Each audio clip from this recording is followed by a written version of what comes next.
Hi friends, ఎలా ఉన్నారు? నరసాపురంలో కనకాంబరం మొక్కలు రూపాయి గడికి అమ్ముతున్నారు ఫ్రెండ్స్. ఎవరికైనా కావాలితే సంప్రదించండి. కస్టమర్స్ వచ్చి వాళ్ళు స్వయంగా తీసుకుంటున్నారు ఫ్రెండ్స్. వాళ్ళ చేతికి ఇచ్చేస్తారు. మొక్క రూపాయి గడికి ఎన్ని కావాలండి. కనకాంబరం పువ్వులు కూడా ఉన్నాయి ఫ్రెండ్స్. అయ్యో 30 అంట, 30 ఉన్నాయంట. 60 మొక్కలు అంట. ఒక్కొక్క గట్టికి 50 రూపాయలకి అమ్మేస్తున్నారు.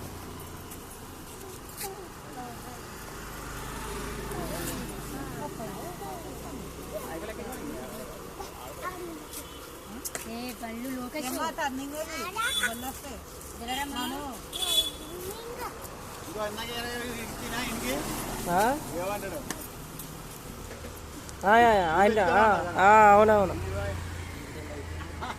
అది ఒక అమ్మాయి ఇచ్చిందండి, తీసుకోమన్నా. ఎవరైనా మారుతుంది కదండి.